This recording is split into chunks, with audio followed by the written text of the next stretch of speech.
오늘 말씀의 제목은 복음으로 인한 관대함이란 제목으로 말씀을 나누겠습니다. 바울은 앞서서 8장에서 고린도 성도들에게 풍성한 연보는 하나님께 받은 은혜에 대한 반응이다라고 가르쳤음을 우리가 알 수 있습니다. 그래서 실제로 고린도 교회 성도들은 어떻게 합니까? 그 바울의 가르침대로 1년 전부터 연보할 것을 작정하였고, 그래서 이 유대인 교회, 예루살렘 교회의 기근과 또 과부들의 어려운 형편들의 보탬이 되기 위하여서 연보를 이미 작정하였음을 우리는 말씀을 통해서 보았습니다. 이렇게 고린도 성도들이 바울의 권면에 분명히 순종하였음에도 불구하고 바울은 다시 9장에서 연보, 헌금 이야기를 다시 꺼냅니다. 왜 그럴까요? 분명하게 바울이 권면한 대로 이들이 풍성하게 연보를 하였음을 이미 알고 있고 디도를 통해서 이 소식을 바울은 들었어요. 그런데도 불구하고 바울은 다시금 디도와 그 형제들, 몇몇의 형제들을 고린도 교회에게 보내고 있어요. 그래서 그들에게 연보를 준비케 합니다. 이렇게 하는 이유가 무엇일까라는 것을 우리는 좀 곰곰이 생각을 해봐야 돼요. 분명하게 고린도 교회에서 충분한 풍성한 헌금이 마련이 됐습니다. 만약에 돈이 목적이고 돈의 액수가 목적이라면 끝났어야 될 문제예요. 그런데 뭔가 다른 이야기가 있다는 거죠. 돈의 액수가 중요한 것이 아니라 뭔가 다른 것이 있기 때문에 다시 9장 전체를 빌어서 연보에 대한 이야기를 하고 있는 겁니다. 오늘은 우리가 그것을 봐야 돼요. 연보를 통해서 과연 무엇이 나가야 되는가라는 것을 우리는 이제 봐야 된다는 것입니다. 먼저 돈에 대한 개념들을 한번 생각을 해봐야 돼요. 세상의 종교들은 어떻습니까? 신을 잘 섬기면 뭘 준다 그러죠? 풍요를 준다고, 돈을 준다고 다 믿습니다.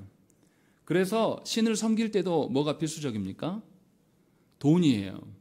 그래서 법당에 가보면 혹시 보셨는지 모르겠는데 이 플랜카드가 현수막이 있어요. 수능기도 얼마, 뭐 병고침 얼마, 막 이렇게 얼마 다 기록되어 있거든요. 그렇게 해가지고 그만큼 액수를 넣으면 그것에 대해서 뭔가를 해준다는 것이죠. 그래서 웬만한 세상 종교들, 또 타락한 교회까지도 모든 것을 돈으로 해결하는 경향이 있습니다. 사실은 돈이 가장 쉬워요. 돈을 내버리는 것이 내 시간, 나의 전 존재를 거기에다가 맡기고 그 안에서 버텨야 되는 것이 훨씬 힘든 일이고, 헌금하는 것은 쉽습니다. 왜냐하면 우리는 이미 돈을 숭상하는 자들이기 때문에 굉장히 이것에 쉽게 노출되어 있습니다. 이제 그런 자들 말고 비교적 건전한 성도들을 우리가 생각을 해보십시다. 비교적 건전하게 신앙생활을 하는 사람들이 하나님을 섬기는 것과 돈이 관련이 있다고 생각합니까? 없다고 생각합니까? 여러분들 생각 안 해보셨어요? 예를 들어서 예수 믿으십시오. 그러면 나는 헌금할 돈이 없어서 예수 못 믿어라. 이렇게 말하는 사람이 있습니까? 없습니까? 있어요. 때로는 여러분들도 헌금함에 있어서 헌금할 때 부담이 된 적이 있습니까? 없습니까? 있어요. 있는데 사실은 우리는 없는 것처럼 생각을 합니다.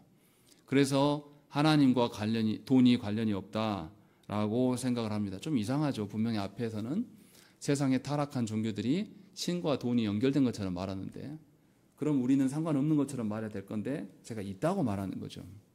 왜 그렇습니까? 성경에서 그렇게 말씀하시기 때문에 그래요. 돈과 하나님을 섬김에 대해서는 관련이 있습니다. 왜 그런지 생각을 해보십시다. 디모데전서 6장 10절 말씀 보면 돈을 사랑함이 일만하게 뿌리다라고 이야기합니다. 돈 자체가 일만하게 뿌리라고 하지 않고 돈을 사랑함이 일만하게 뿌리라고 말해요. 그래서 마치 돈과 하나님을 섬기는 것이 무관한 것처럼 생각할 수 있어요. 그런데 성경은 분명히 이 돈이 영적인 문제와 연결되어 있다고도 또 증언을 합니다. 역대상 29장 14절의 말씀인데요. 이 말씀은 다윗 왕이 하나님의 성전을 만들려고 준비하는 과정 중에서 모든 예물을 받아놓고 하나님께 고백하는 내용이에요. 잘 들어보십시오. 나와 내 백성이 무엇이기에 이처럼 즐거운 마음으로 드릴 힘이 있었나이까? 모든 것이 주께로 말미암았사오니 우리가 주의 손에서 받은 것으로 주께 드렸을 뿐이니이다 라고 되어 있습니다. 다윗이 성전 건축을 위해서 재료를 모아놓은 것은 어마어마한 양이에요. 그때 당시에 상상할 수 없는 정도로 굉장히 귀한 재료들만 다 모아놨습니다. 그런데 다윗이 뭐라 그러냐면 주께로 받은 것을 다시 돌려드리는 것뿐이다 라고 밝히고 있어요. 그러니까 모든 것이 주께 받은 것이다 라는 것이죠. 이것을 인정하고 있어요. 그러니까 다시 말하면 하나님을 섬기는 데 있어서 우리에게 주어진 모든 것은 사실 하나님 것이라는 거예요. 그러니 하나님을 섬기는 것에 있어서 모든 재물은 하나님을 섬기는 것과 관련이 있는 겁니다. 아예 관련이 없다고 단정할 수가 없어요. 우리의 돈이 실제로 우리에게 속한 것이 아니라 하나님께 속해 있음을 다윗이 지금 인정하고 밝혀주고 있는 겁니다. 그래서 성경은 모든 성도들에게 어떻게 살아가라고 말합니까? 네가 주인 노릇하지 말고 어떻게 살라고요? 청지기로서 살아가라고 성경은 여러 번 이야기를 합니다. 모든 것이 하나님께 속해 있지만 하나님께서 그것 중에 일부를 우리에게 맡겨주십니다. 그런데 그것이 우리가 그것의 주인이 아니에요. 우리에게 맡겨주셨으나 우리는 주신 것을 가지고 하나님 나라를 위하여서 살아가고 주인을 위하여서 살아가는 자가 되어야 돼. 이게 청지기의 삶이죠. 그래서 성경에서는 분명하게 하나님을 섬기는 것과 우리가 소유하는 것과의 연계가 있음을 분명하게 밝히고 있습니다. 전혀 상관이 없는 것이 아니에요. 오늘 본문에도 그게 나타나요. 똑같은 맥락으로 바울은 고린도 성도들에게 너희들이 1년 전에 작정한 그 연보를 미리 준비케 하기 위하여서 디도를 비롯한 형제를 보낸다. 그렇게 하는 것이 너희가 참된 연보가 되게 하는 것이다 라고 밝히고 있어요. 그래서 4절과 5절에 뭐라고 되어 있습니까? 3절에 보시면 그런데 이 형제들을 보낸 것은 이 일에 너희를 위한 우리의 자랑이 헛되지 않고 내가 말한 것 같이 준비하게 하려 합니다. 5절에 그러므로 내가 이 형제들을 먼저 너희에게 가서 너희에게 전에 약속한 연보를 미리 준비하게 하도록 권면하는 것이 필요한 줄로 생각하였노니 이렇게 준비하여야 참 연보답고 억지가 아니니라 라고 되어 있습니다. 그냥 돈만 일정 금액 우리가 하기로 했고 우리가 있으니 우리의 능력과 우리의 소유로 저 예루살렘 성도들을 좀 도와주자. 우리가 충분히 있을 만하니까 기부하지 뭐. 이런 형태로 하나님께 연보하는 것은 합당하지 않다라고 말하는 거예요, 지금. 분명하게 너희 안에 있는 것이 다 하나님으로부터 온 것이고 하나님으로부터 온 것이기에 다시 돌려드리는 것뿐이다 라는 것에 대한 그런 준비가 되어져야 될 것들을 위하여서 디도를 비롯한 형제들을 지금 보내고 있다라고 바울은 밝히고 있는 것입니다. 그래서 뭐라고 합니까? 억지로 하지 않게 하기 위하여서 이 일을 하고 있다라고 말하는 거예요. 억지로 강요에 의해서 하지 않도록 지금 이것을 조정하고 있어요. 분명히 바울은 고린도 교회에서 굉장히 권위가 있는 사람입니다. 바울의 권위와 카리스마라면 그냥 고린도 성도들에게 권위로 내가 필요하니 예루살렘 교회 저렇게 어려우니 너희 얼마 해? 이렇게 해도 됩니다. 그런데 바울은 그렇게 하지 않아요. 디도를 비롯한 형제들을 먼저 보내서 그들에게 합당하게 연보답게 할 수 있도록, 연보답게 한다는 것은 그리스도의 그 온유함으로 그들이 할 수 있도록 바울 자신도 권위와 자기의 권세로 명령하는 것이 아니라 권면하고 있는 겁니다. 그래서 바울이 지금 이들에게 행하는 것은 헌금을 강요하게 하기 위함이 아니라 그리스도의 온유함으로 헌금됨이 무엇인가를 알려주고 있어요. 그래서 하나님께 헌금함에 있어서 엄격한 규칙이라든지 가혹하게 얼마 이상을 해라라는 그런 명령으로 강경하게 하고 있는 것이 아니에요. 그래서 고린도 교회 성도들을 굴복시키려고 지금 이 말을 하는 것이 아닙니다. 고린도 성도들이 참으로 기쁘고 감사하게 연보할 수 있도록 하기 위하여서 그래서 9장 전체를 지금 연보에 대해서 알려주고 있는 거예요. 다시 말하면 헌금의 액수가 중요한 것이 아니라 고린도 성도들이 헌금함으로 인하여서 드러나야 될 것이 무엇인가를 알려주고 싶은 거예요. 그것이 참된 연보이다 라는 것을 말하고 싶은 겁니다. 그래서 지금 이 일을 하고 있는 거예요. 우리가 잘 생각을 해봐야 됩니다. 지금 예루살렘 교회는 가난에 시달리고 있어요. 그리고 또 교회 안에 상당수가 과부입니다. 왜냐하면 예수님을 따르는 그런 자들을 유대인들이 핍박함으로 말미암아 예루살렘 교회가 다 흩어졌지 않습니까? 사도행전에 나온 것처럼. 그래서 상당수가 과부이고 과부들만 있기 때문에 이 가난에서 벗어나기가 굉장히 어려워요. 이런 상황을 바울과 다른 사도들이 예루살렘에 갔을 때 보았습니다. 그래서 이런 상황을 분명하게 돕고자 이방인 교회는 어떻게 생긴 교회냐면요, 예루살렘 교회로부터 복음이 전수돼서 이들이 교회가 된 자들이에요. 그런데 예루살렘 성도들이 생각할 때에 이방인들은 어떤 자들입니까? 구원을 받을 수 있는 자입니까? 없는 자입니까? 원래 유대인들의 생각에는 이방인들은 구원에 포함된 자들이 아니에요. 언약 백성들이 아니에요. 그런데 놀랍게 복음이 그들에게 전해졌고 예루살렘 교회의 복음의 전파로 말미암아서 예루살렘 교회로 인하여서 이 이방인 교회들이 교회가 된 거예요. 그래서 이미 받은 것이 있어요. 이방인 교회들이. 그리고 이 받은 것을 정말로 하나님의 은혜가 우리에게 있다라는 것을 알려주기 위해서 이 일을 하고 있는 거예요. 그래서 예루살렘 교회가 무엇이 복구돼야 되겠습니까? 은혜의 측면으로 생각을 해보세요. 예루살렘 교회로부터 복음이 왔어요. 복음이 와서 우리가 복음으로 말미암아서 교회가 되었단 말이에요. 그러면 우리가 교회 되었습니다라는 것을 증거하려고 하는 그 형태로 연보를 하는 건데, 이 고린도 교회에서 예루살렘 교회로 가야 될 거 뭐겠습니까? 복음의 은혜가 가야 돼요. 기근으로 인하여서 이 예루살렘 교회가 하나님의 말씀을 전하는 일과 성례를 하는 일과 기도하는 일에 연약해졌단 말이에요. 그래서 고린도 교회는 그냥 돈만 전하는 것, 그래서 먹고 사는 문제에만 집중하는 것이 아니라 진실로 예루살렘 교회 안에, 예루살렘 성도들 간에 자기들의 전해졌던 그 복음의 은혜, 그 말씀의 은혜가 다시 그곳에 세워지기를 원해요. 그래서 말씀과 성례와 기도가 다시 그곳에 세워질 수 있게 하기 위하여서 연보하고 있는 겁니다. 그러니까 복음에 받은 것에 대한 복음의 반응으로서 지금 나아가야 될 것들을 이야기를 하고 있는 거예요. 왜냐하면 고린도 교회는 이 예루살렘 교회로부터 복음에 빚진 자들이기 때문에 받은 은혜에 근거하여서 다시금 하나님의 복음의 가치들을 전달하는 것이에요. 이것이 연보됨이에요. 분명히 이것을 바울은 말하고 있는 것입니다. 이것을 알고 본문을 우리가 봐야 돼요. 그렇지 않으면 그냥 돈만 이야기하는 것이에요. 그래서 우리가 헌금할 때 어떻게 됩니까?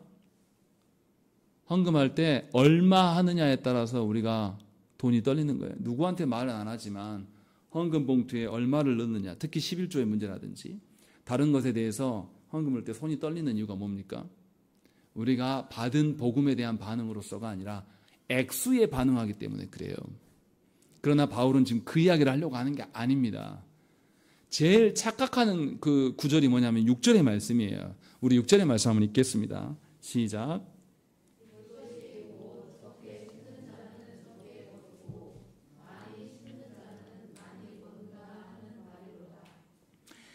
한국교회에서 가장 잘 사용하는 것이 뭐냐면 심는 대로 거둔다. 이 소리 엄청 많이 해요. 여기도 꼭 그렇게 하는 것처럼 보여집니다. 그래서 많이 심어야지 많이 거둔다라고 이야기해요. 많이 심고 많이 거두려고 하는 거 어디에서 많이 합니까? 어디에서 이거 많은 논리로 펴요? 투자나 어떤 노름판에서 하는 이야기예요. 많이 베팅해라. 그럼 많이 딸 거 아니냐. 근데 지금 이 말을 하는 걸까요? 잘 생각을 해봐야 돼요. 고린도 성도된 자들이 하나님께 연보하는 이유는 뭘까요? 연보를 하기 때문에 우리의 공로가 되고, 연보를 하기 때문에 우리의 의로움이 드러난다든지, 연보를 하기 때문에 구원받을 수 있어서가 아니에요. 우리의 구원은 오직 그리스도의 공로로 인함이에요. 그리스도께서 희생하고 죽으심으로 말미암아서 우리는 구원받았고, 그러하기에 연보를 하는 겁니다. 즉 복음은 사람이 더 많이 하고 열심히 하고 교회에 대해서 더 많이 주는 그런 개념이 아니에요. 그리스도께서 우리를 그의 소유로 만들어 주셨고 우리를 하신 일에 대해서 기억하고 그것에 대한 반응으로 서 있는 것이 복음에 대한 반응입니다. 그것이 성도들의 반응이에요. 다시 말하면 연보를 하는 것은 우리의 행위를 말하려고 하는 것이 아니라 우리가 받은 은혜를 반영하려고 하는 것이에요.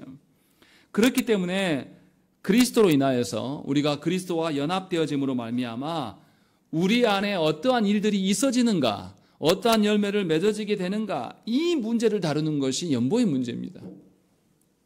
그리스도와 연합되기 전에는 우리가 죄로 인하여서 우리가 이기적이고 나밖에 모르는 자기중심적인 존재들이었어요. 그런데 그리스도께서 우리를 위하여서 자기의 모든 것, 하나님 되심의 그 권세를 내려놓으시고 또 우리 같은 것들을 위하여서 고난당하시고 또 언약에 철저히 매이시고 또 십자가에 달려서 죽기까지 순종하심을 우리를 위하여서 보여주신 그 이타성, 우리를 보여주신 그 사랑으로 말미암아서 우리가 구원받은 자가 된 거예요. 그러니 우리는 전에 전혀 알지 못했던 그리스도의 그 관대함, 그리스도의 그 한량없는 은혜를 맛보게 된 것이죠. 그러면 우리 안에도 뭐가 드러나야 됩니까? 당연히 그러한 것이 드러나야 돼요. 이것을 전제로 6절을 봐야 되는 거예요. 그렇지 않고 그거 빼버리고 난 다음에 심은 대로 거둔다. 하나님께 많이 바치면 더 많은 것을 줄 것처럼 이렇게 말하면 어떤 일이 벌어집니까? 이제 거짓된 목회자들 교회 와서 하나님께 바쳐라. 너 500만 원 하면 하나님이 몇 겁줄 더 주실 것이다. 더 받고 싶냐? 1억을 해라. 있다고 소리를 하고 있고 이것에 성도들이 반응을 해요. 그런데 본문은 그 이야기를 하는 게 아니에요. 6절을 잘 보십시오. 이것이 곧 적게 심은 자는 적게 거두고 많이 심는 자는 많이 거둔다 하는 말이로다 라고 되어 있습니다. 그런데 여기 많이에 각주가 달려 있어요. 뭐라고 달려 있습니까? 복으로라고 되어 있어요. 하나님 나라의 복은 이 땅에서의 어떤 물질의 양을 말하는 것이 아니에요. 분명하게 복으로 거둔다라고 말씀하고 있어요. 그러니까 물질의 것으로 우리는 하나님 나라의 어떤 것을 반응할 수 있다. 이 말을 지금 하는 것이 6절의 말씀을 하고 있는 거예요. 가치의 크기로 봤을 때 하나님 나라의 것과 이 땅의 것이 비교가 됩니까? 비교할 수 없는 거예요. 지금 이 이야기를 하고 있는 거예요. 돈 액수를 말하는 게 아니란 말이에요. 그래서 호세아 선지자도 뭐라고 합니까? 호세아서 10장 12절 말씀에 너희가 자기를 위하여 공의를 심고 인애를 거두라. 너희 묵은 땅을 기경하라. 지금이 곧 여호와를 찾을 때니 마침내 여호와께서 오사 공의를 비처럼 너희에게 내리시리라 라고 되어 있습니다. 호세아 선지자도 뭘 합니까? 공의를 심으라고 말하는 거예요. 무엇을 심을까가 중요한 것을 지금 호세아 선지자도 이야기해요. 잠언 22장 8절 말씀에도 비슷한 이야기가 나옵니다. 악을 뿌리는 자는 재앙을 거두리니 그 분노의 기세가 쇠하리라 라고 되어 있습니다. 무엇을 심는가에 따라서 달라진다라고 이야기를 하고 있는 거예요.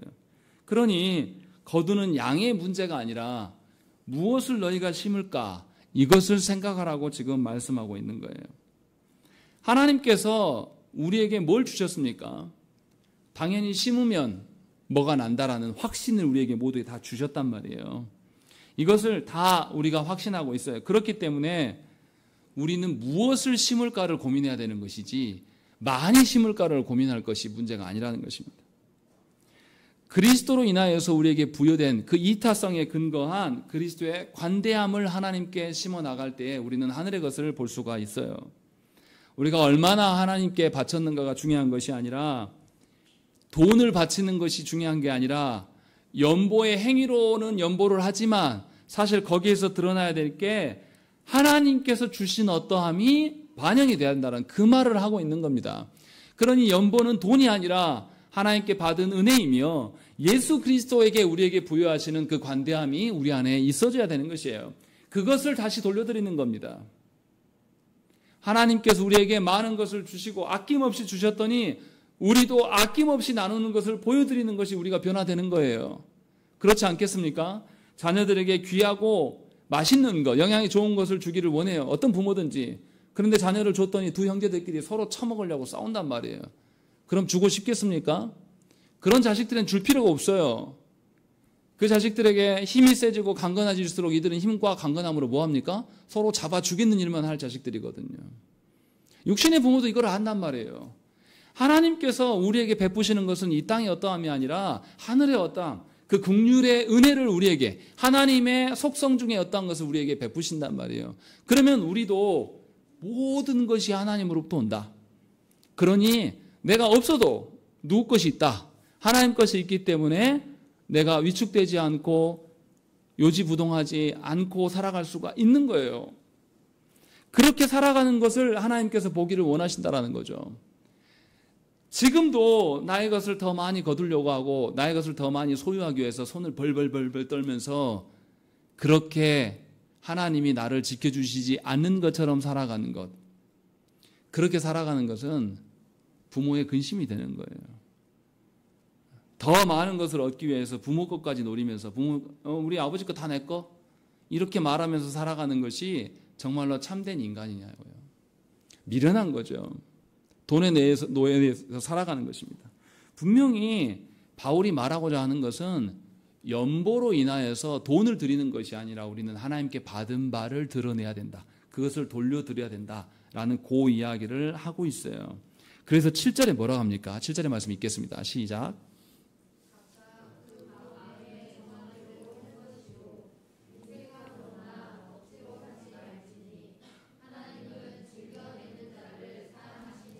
예, 우리가 그리스도로부터 받은 것이 뭐냐면 억지로 성부의 강요에 의하여서 성자께서 힘이 없어가지고 억지로 떠밀려가지고 한 게 아니거든요. 성부께서 말씀하심에 대해서 성부께서 성부의 사랑을 증언하기 위해서 성부를 너무 사랑하신 그가 친히 스스로 하나님 되심을 포기하고 자기를 비우심으로 자기가 가난해 주시고 우리를 부욕해 하시기 위해서 이 땅에 오셔서 순종함을 보여주셨어요. 그러니 우리가 본 것이 무엇입니까? 그리스도의 그 관대함과 그리스도의 긍휼의 풍성함을 우리는 본 자들이에요. 그래서 바울은 7절에서 하나님은 즐겨내는 자를 사랑하신다라고 되어 있습니다. 그러니까 헌금은 강요되는 것이 되어서는 안 돼요. 하나님의 은혜에 대한 반응으로서 정말로 그리스도께서 주신 것에 대한 반응으로서 하나님께 드리는 것이어야 돼요. 즐겨내는 자가 하나님께 드리는 것이 무엇이겠습니까?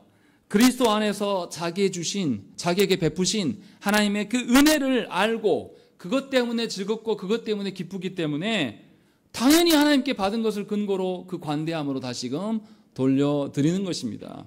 그러니 교회가 누군가를 구제하고 생색내는 것은 있을 수가 없는 이야기예요. 구제함으로 끝나버려야 돼요. 어떤 이들은 누구 결혼식 하면은 얼마 하고 쓰고 저 사람이 나한테 5만 원 했네. 그럼 나도 5만 원. 하지 마세요. 정말 추접스러운 겁니다. 정말 더러운 거예요. 저 사람 내 결혼식 안 왔네. 나도 안 가. 뭐하러 합니까? 정말 추접스러운 거 아닙니까? 하나님 앞에서 베푸신 그리스도의 관대함이 드러납니까? 아니요. 영혼을 사랑함도 없어요. 그를 배려함도 전혀 없어요. 하나님이 주신 사랑이 우리 안에 풍성하게 차고 넘쳐요. 우리는 하나님의 사랑을 다 우리 그릇으로, 우리 심령으로 다 받아낼 수 없는 존재들이에요. 하나님 사랑을 받았다면 우리는 당연히 넘칩니다. 그것을 근거로 우리가 그리스도인들이 살아가야 돼요. 그러할 때에 세상 사람들이 그리스도인을 보면서 뭘 보겠습니까? 여유로움과 관대함을 보게 될 거예요. 자본주의의 논리로 인하여서 누가 더 많이 투자해서 누가 더 많이 얻어갈 것인가, 나는 안 뺏기고 막 이렇게 서로 급급하게 그렇게 피나게 살아갈 필요가 없는 거예요. 하나님의 어떠하심 우리 가운데 있기 때문에 그것을 지금 말하고 있는 겁니다. 그래서 즐거이 주는 사람은 돈이 아니라 돈보다 더 중요한 하나님의 사랑과 모든 것에 대해서 하나님께 감사하고자 하는 그 기쁨, 그 간절한 열망을 옮겨드리는 것입니다. 그것이 헌금인 거예요. 그러니 하나님께 드려놓고 내가 얼마 했네, 내가 빠지지 않고 했네, 내가 뭐 어떤 이런 공로를 말할 수가 없는 겁니다. 이미 받은 것에 대한 반응만 하고 있는 거예요. 우리가 하나님께 드리는 거 그러지 않습니까? 여러분들의 수입 전체를 하나님께 드립니까? 우리 그러지도 않잖아요.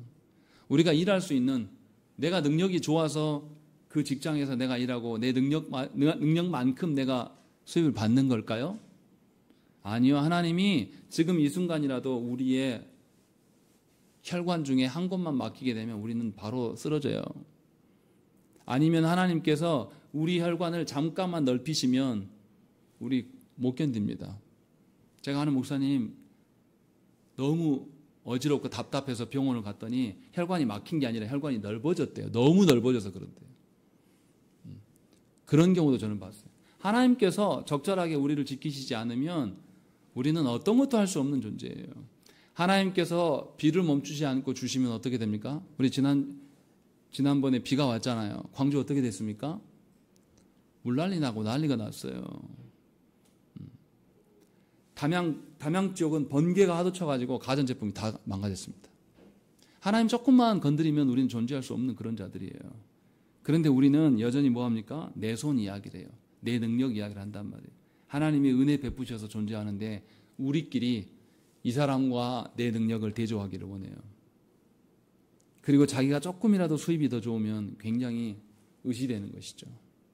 하나님 보실 때 얼마나 기가 막히겠습니까? 요 이야기를 지금 하고 있는 거예요. 그리고 성도가 믿음으로 하나님께 받은 것을 그대로 베풀 때 어떤 일이 일어났는지를 8절부터 계속 이야기를 합니다. 하나님이 능히 모든 은혜를 너에게 넘치게 하시나니 이는 너희로 모든 일에 항상 모든 것이 넉넉하여 모든 착한 일을 넘치게 하게 하려 하심이라 라고 되어 있습니다. 여기서 반복되는 게 뭡니까? 모든이에요. 하나님께서 모든 은혜를 넘치시기 때문에 모든 일에, 모든 것에, 모든 착한 일에 넘치게 하시는 것이 네가 아니라 하나님이시다. 이 이야기를 지금 하고 있는 거예요. 생각을 해보세요. 하나님께서 우리를 성도 되게 하셔서 그걸로 끝내버리지 않았어요. 우리를 성도 되게 하시고 성도 되게 하신 그날부터 오늘까지 지금까지 우리를 교회 안에 두시고 이끌어 오셨어요. 그것만이 아닙니다. 우리를 어디로 인도하십니까? 약속하신 대로 하나님 나라로 인도해 가실 것을 하나님은 기억하시고 그 약속을 지금도 지켜가고 있어요.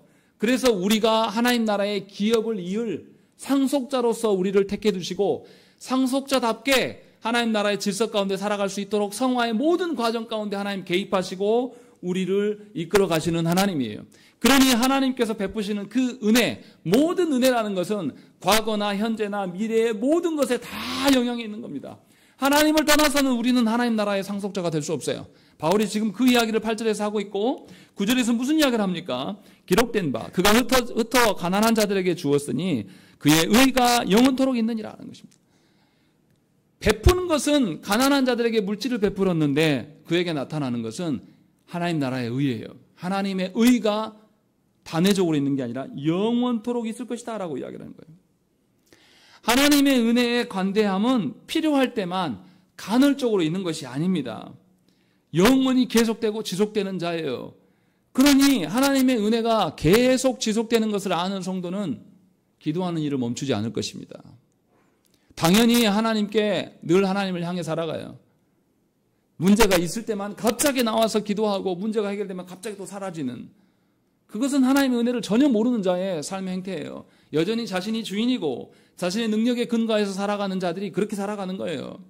그래서 은혜 생활도 했다 안 했다. 그래서 그 성도는 어떻게 되냐면 그 믿음의 정도가 늘 요동하는 겁니다. 불안해요. 어떤 것도 맡길 수 없는 그런 상태. 그가 하나님 나라의 일꾼으로는 도저히 감당할 수가 없어서 그런 자에게는 교회에서도 직분을 줄 수가 없어요. 그런데 우리는 우리 자신이 그렇게 하나님의 은혜로 말미암아 요동하지 않고 지속적으로 살아가는 것에 대해서 관심이 없으면서도 모두가 직분되기를 원해요. 모두가 그 자리를 탐하면서 나를 입증하려고 하는 것입니다. 있을 수 없는 일입니다. 하나님께서 주시는 은혜 아니면 우리는 존재할 수도 없고 하나님 주신 직분까지도 유지할 수도 없는 그런 자임을 9절에서 바울은 분명하게 이야기를 하고 있어요. 그리고 이렇게 연보할 때 어떤 일이 일어나냐? 10절 말씀 보세요. 10절 우리 읽겠습니다. 시작.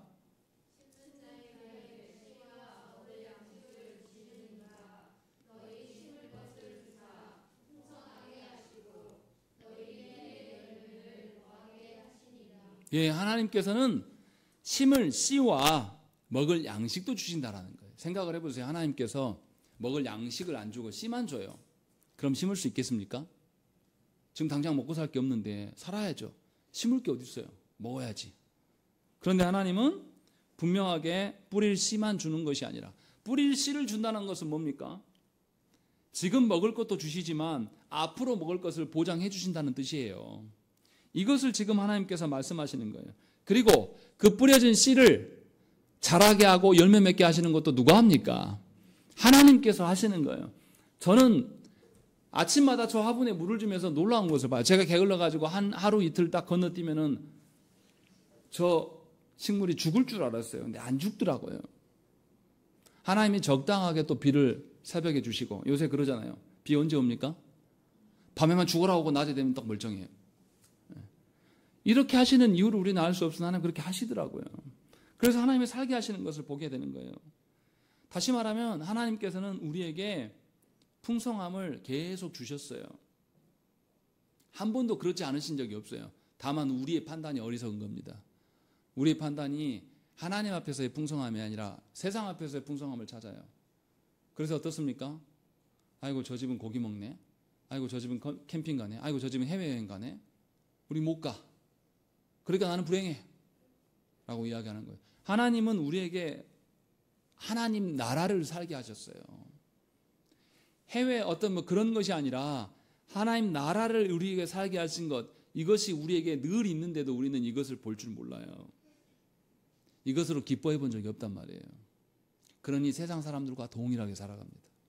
세상 사람들처럼 남들처럼 해외를 나가야지만 괜찮은 거예요. 얼마나 불행합니까? 주셔도 주신 것은 주신지를 몰라요. 그렇게 살아가는 겁니다. 그러나 하나님은 우리에게 값없는 그 은혜를, 베푸시는 은혜를 인색하게 베푸신 적이 한 번도 없습니다. 계속 지속하고 계시는 거예요. 이처럼 하나님은 성도된 우리에게 늘 관대하셨어요. 우리가 교만하여서 하나님의 관대하심에 반응하지 않을 뿐이지, 하나님께서는 우리에게 훨씬 더 큰 관대함으로 살피시고 있는 거예요. 어쩔 때 이런 일이 일어난다고요. 하나님께 받은 것을 다시금 하나님께 돌려드리기 위해서 이웃에게 베풀 때에 이러한 풍성하게 채우시는 일이 있다, 요 이야기를 하고 있는 거예요.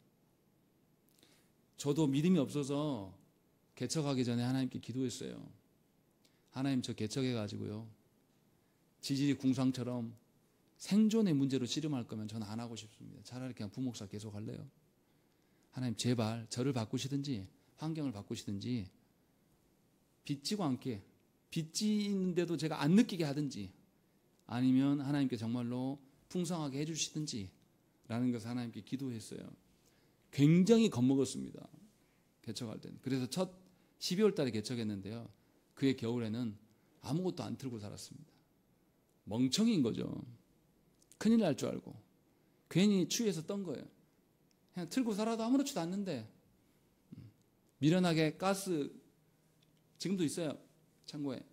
가스 그거 아껴서 쓴다고 가스 냄새 펄펄 나는데 거기서 틀어놓고 앉아 있었어요. 그 다음에는 얼마나 미련합니까? 나중에 지나고 보니까 이럴 필요가 없더라고요. 전기 히터도 틀고 온풍기도 틀어도 하나님 빚지게 안 하셔요. 다 살만하게 하시더라고요. 우리의 어리석음 때문에 하나님의 풍성함이 가리워지는 범죄를 저지르지 말라라는 거예요. 우리의 미련함 때문에 하나님께 연보를 하면서 헌금하면서 벌벌 떨면서 하나님이 아주 속 좁은 그런 존재이신 것처럼 그러지 말라라는 거예요. 이거는 하나님께 온전한 연보가 아니고 헌금이 아니에요. 하나님께서 은혜의 수단으로 주신 것을 우리는 부담으로 안고 짐으로 여기고 하나님의 풍성함을 다 가리는 방식으로 오염시켜요. 그러나 분명하게 하나님의 은혜에 대한 반응으로 우리가 하나님의 은혜를 다른 이웃들에게 돌려드릴 때에 하나님은 우리에게 굶게 하고 없어지게 하고 연약하게 하시는 것이 아니라 더욱더 풍성하게 하는 것을 보여준다라는 것을 8절, 9절, 10절에서 계속 보여주는 겁니다. 바울이 그 이야기를 하고 있는 거예요. 그래서 하나님의 은혜에 대한 그 풍성한 반응을 우리가 보이면 더 풍성함 속에 살아가는 것이고, 하나님의 풍성함이 우리의 평생에 지속되는 것을 우리는 경험하게 돼요. 그 경험함이 있으면 우리의 소유됨이 조금 줄어들어도 우리가 놀라거나 두려워하지 않습니다. 분명하게 하나님께 맡기며 살아가는 거예요. 이것을 또 오해하시면 안 돼요. 그러면 아무것도 없이 그냥 배짱이처럼 막 놀면서 살아도 하나님 이 말 하려고 하는 게 아닙니다. 우리에게 맡겨주신 일에 대해서 성실하게 살아야죠. 하나님이 주신 환경 속에서 하나님 주신 자녀들과 가정을 위해서 섬기며 성실히 살아야죠. 또 교회를 위하여서 그렇게 살아야죠. 그런 속에서 살아가면서도 풍성함을 누리는 것이 가장 복된 일이에요. 지금 이 이야기를 하고 있는 겁니다. 그리고 성도가 이렇게 관대함으로 살아가는 결과가 어떤 일을 이야기하냐, 야기시키냐라는 것이 11절의 말씀부터 있어요. 11절의 말씀 우리 한번 보겠습니다. 11절과 12절의 말씀 우리 함께 읽겠습니다. 시작.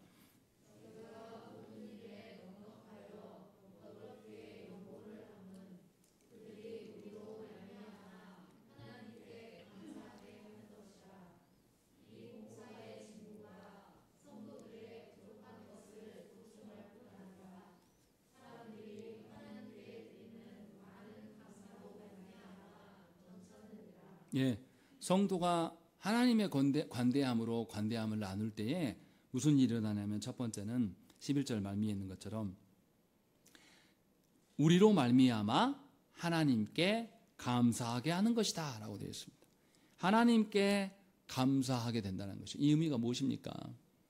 보여지는 물질의 세계, 자본주의 논리로만 살아가는 것이 아니라 하나님의 다스림을 보기 때문에 우리는 돈의 노예가 아니라 자유하게 되는 것이에요.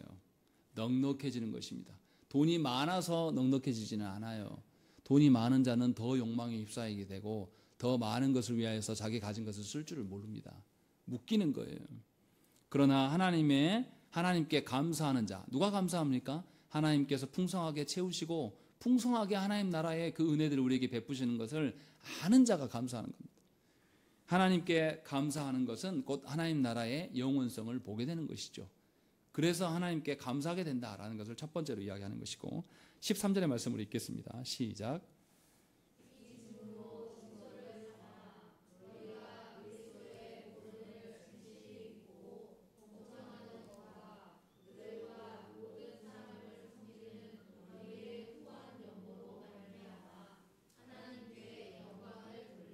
예, 하나님의 관대함으로 말미암아 이웃에게 그 관대함을 나누는 자에게 하나님께 영광을 돌리는 기회를 주신다라고 되어 있습니다.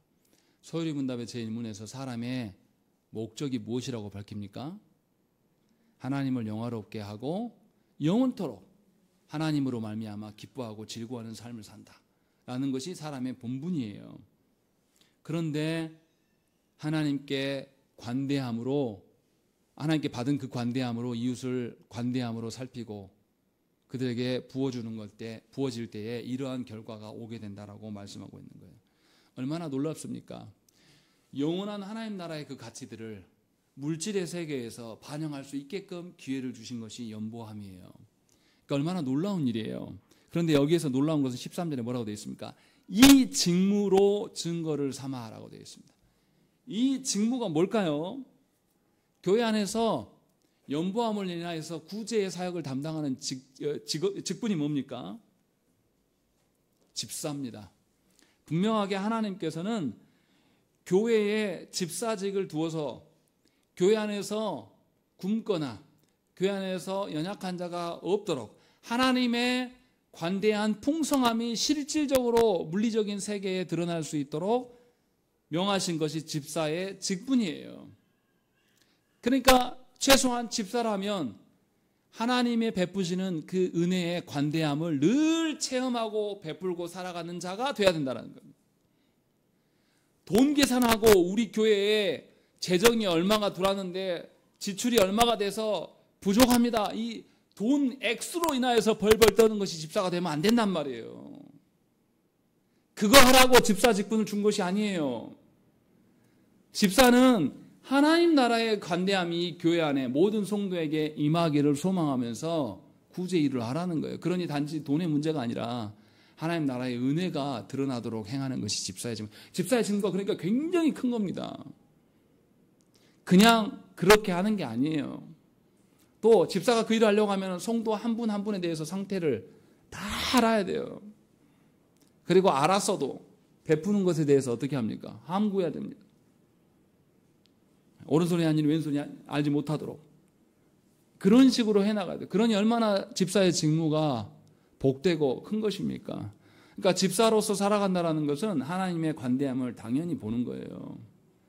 그런데 집사가 그렇지 못하는 것, 재정부를 맡은 재정부원들이 돈 하고 있는 것은 안 해야 됩니다. 그만둬야 돼요. 오히려 더 망조드는 것입니다.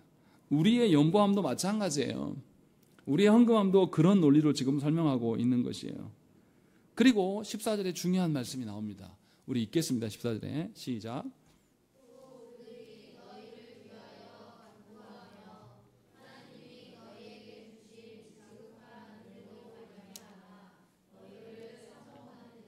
예, 놀라운 이야기가 나와 있어요. 하나님께서 주신 관대함으로 이웃에게 관대하게 베풀 때에 하나님과 사람 사이의 관계만이 풍성해지는 것이 아니라 무엇과 무엇이 사모하게 된다고요? 사람과 사람 사이에서 서로를 사모함이 생겨난다라는 것들을 말씀하고 있어요. 고린도 성도들은 이방인들입니다.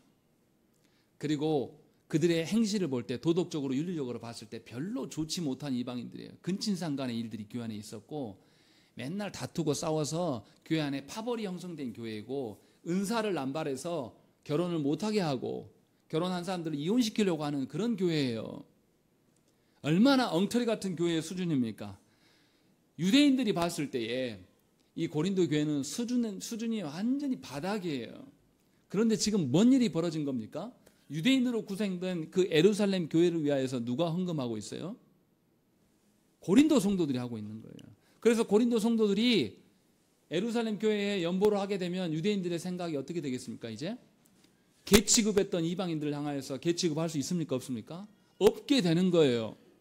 관계가 개선이 되면서 이제 서로가 서로를 존중할 수 있는, 단지 헌금의 문제가 아니라, 그래서 바울이 서신서에서 여러 곳에서 예루살렘 교회를 위하여서 헌금에 대한 이야기를 여러 번 합니다.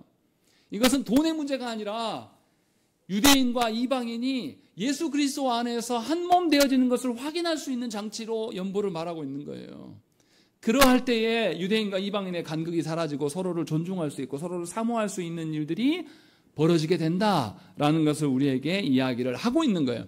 그러니 우리가 교회의 하나됨을 논할 때에 우리는 반드시 사람끼리 친한 것으로 향하면 안 돼요. 너무나 엉터리같이 교회 안에서 끼리끼리 몰려다닙니다. 자기들끼리 사람들과의 관계가 연계된 것이 하나님께서 맺어주신 그리스도의 몸됨보다 더 중요한 것처럼 사람들이 여겨요. 그런데 교회의 하나됨은 그게 아니에요. 그리스도로 말미암아 하나된 자들이기 때문에 하나님의 관대함으로 서로를 대할 때에 하나됨이 드러나는 거예요.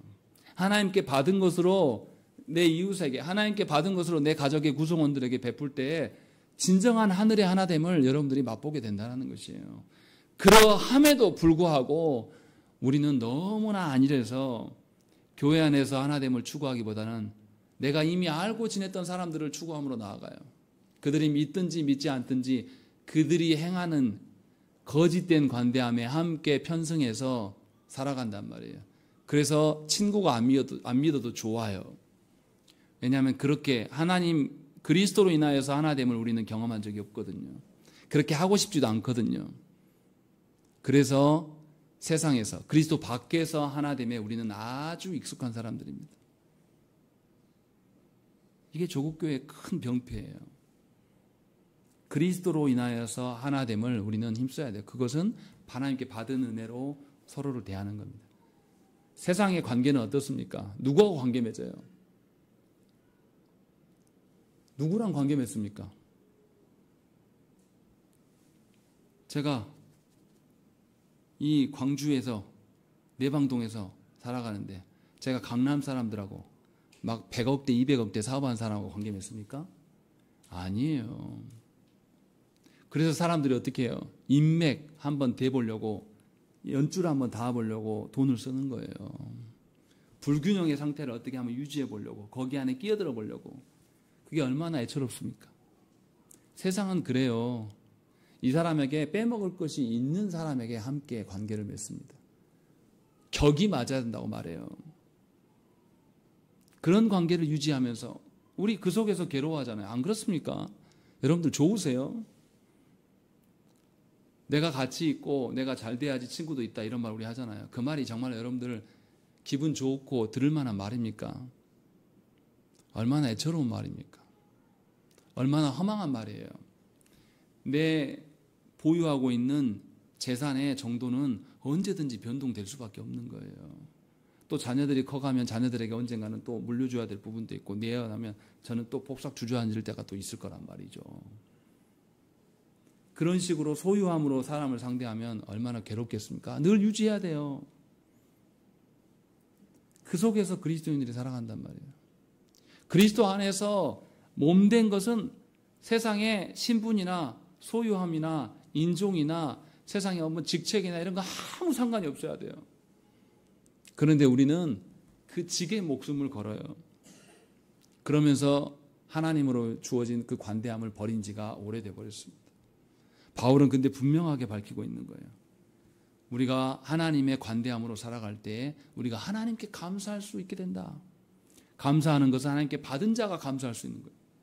또 우리가 하나님의 관대함으로 이웃을 대할 때에 우리가 하나님 앞에서 온전히 사람됨으로 살아갈 수 있다. 하나님 한 분만으로 기뻐할 수 있고 만족할 수 있고 하나님 영광을 돌리는 기회를 얻게 된다.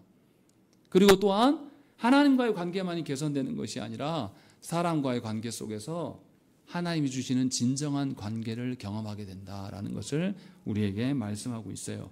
그러니 하나님께 올려드리는 이 헌금의 시간은 굉장히 중요한 것이고 여러분들이 돈을 드리는 것이 아니라 여러분들이 하나님께 받은 그 관대함을 하나님께 돌려드리는 시간이 되어야 된다는 것이에요.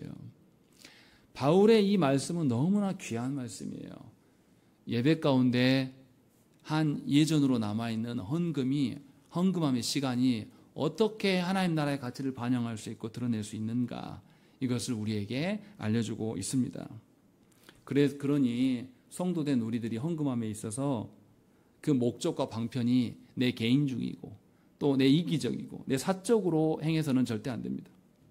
또한 성도 개인만이 아니라 교회들도 개교회주의에 빠져들어가면 안 돼요. 자신의 교회만 안정되면 그만이다라고 생각하기 때문에 조국 교회가 80% 이상의 교회들이 미자립 교회로 남아있는 겁니다. 목회자들이 은퇴하고 병걸로 죽여가도 목회자들이 은퇴 이후에도 살아감이 너무 힘드니까 경비로 박스 주스로 다니는 그런 일들이 있어도 교회가 돕지 않아요. 내버려 둬버립니다. 은퇴한 이후에 교회에서 목회자들을 책임져 주는 교회는 희귀해요, 지금은. 그래서 목회자들이 은퇴 가까워 뭐합니까? 교회 합병해서 교회 재산이라도 좀 가져가려는 도둑질을 벌이고 있는 거예요. 이게 누구로부터 온 거냐면 성도들로부터 온 겁니다. 어느 누구도 책임지려고 하는 생각이 전혀 없어요. 아직도 어떤 생각을 갖고 있냐면 직분자들이 목회자는 검소해야 된다. 자기들은 쓸 거 다 쓰면서 이런 방식으로 우리가 살아간단 말이에요. 성도 개인만이 아니라 교회도 돌아봐야 될 것. 우주적인 그리스도의 몸된 교회로서 자기의 본분을 다해야 돼요. 단지 우리 교회만 관련된 것이 아니라 그래서 선교를 위하여서 우리가 힘써야 되고 그래서 조국교회 안에 있는 연약한 교회들을 돌아볼 수 있는 일에 우리가 힘써야 된다는 것입니다. 그렇게 하나님 나라의 우주적인 교회를 바라보면서 우리가 헌금으로 할 때에 이것이 하나님께서 주시는 관대함으로 베푸시는 그 관대함이에요. 하나님께서 우리에게 베푸시는 관대함이라는 것은 단지 육신의 어떠함만이 거하는 것이 아니라 우리 영혼의 어떠함까지 포함하면서 우리 후손의 어떠함까지도 포함하면서 하나님께서 관대함으로 우리를 이끄시고 있는 것이에요. 그렇기 때문에 연보함을 통하여서 우리는 삼위 하나님의 사랑을 증거하는 것입니다. 그리고 이 일을 위하여서 하나님은 교회 안에 집사의 직분을 주시고 교회 전체가 이 일들을 행하도록 명하고 있는 거예요. 그러니 우리가 누군가를 돕는 것은 물질이 아니라 하나님 나라의 질서와 하나님 나라의 풍성함을 베푸는 것이어야 돼요. 분명하게 그래서 15절의 말씀에 아주 중요한 이야기를 합니다. 15절의 말씀을 읽겠습니다. 시작.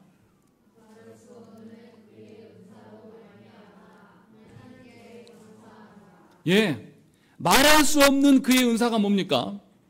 성부께서 우리에게 주신 그의 은사가 뭐예요? 가장 큰 능력, 우리에게 주신 것이 뭡니까? 예수 그리스도예요. 말할 수 없는 그 예수 그리스도의 주심으로 말미암아 우리가 하나님께 감사한다라고 이야기를 하고 있는 거예요. 바울은 지금 고린도 성도들이 너희가 헌금했으니까 감사해 이 말하는 게 아니에요. 너희 안에 진실로 너희가 예루살렘 교회를 위하여서 그리스도의 어떠함으로 반응하면서 그리스도의 풍성함을 전달하고 있기 때문에 내가 그걸로 감사한다라고 바울이 말하고 있는 거예요. 얼마나 복되고 감사한 일입니까? 자신이 복음을 전했는데 복음이 전한 성도들이 세상의 논리를 말하는 것이 아니라 하늘의 논리, 하늘의 관대함으로 인하여서 반응하고 있을 때에 바울이 하나님께 하나님, 저들에게 복음을 심었더니 하나님께서 자라게 하시고 저들에게 하늘의 용사로 하나님께서 사용하셨습니다. 라는 걸 볼 때 바울이 얼마나 기쁘겠습니까? 이러한 그 기쁨이 바울에게 있는 거예요. 그러니 여러분들의 삶에서 드러나야 될 그 관대함이 무엇인지를 생각하시라는 거예요. 여전히 내 이기성에 나의 그 개인적인 그 욕망에 사로잡혀서 그것을 이루는 것이 인생의 목적인 양 살아가지 말라라는 것이죠. 정말로 여러분들의 위로함은 하늘의 관대함이 여러분의 삶에 차고 넘칠 때에 드러나는 것입니다. 내가 가진 것이 없어도, 내가 무엇이 없어도, 우리 교회가 누군가부터 도움을 받지 못해도 하나님께서 죽어가는 교회를 살리시는 것을 보면 우리에게 위로가 되지 않습니까? 아, 나도 죽어갈 때 하나님 놓지 않으시겠구나. 그러한 일들을 위하여서 우리가 하나님께 기도해야 되는 거예요. 그러니 여러분들의 일상에서 진실로 하나님의 관대함이 통용될 수 있기를 구하십시오. 정말로 하나님의 관대함을 서로 주고받는 일, 하나님의 관대함으로 서로를 사랑하는 일, 그 일에 여러분들이 몰두해야 되는 것이에요. 그래서 우리에게 주어지는 그 관대함은 반드시 복음으로 인한 것이어야 되는 것입니다. 바라옵기는 진실로 하늘의 관대함으로 여러분의 평생에 지속되는 하나님의 은혜의 풍성함이 있기를 간절히 축원합니다. 함께 기도하겠습니다.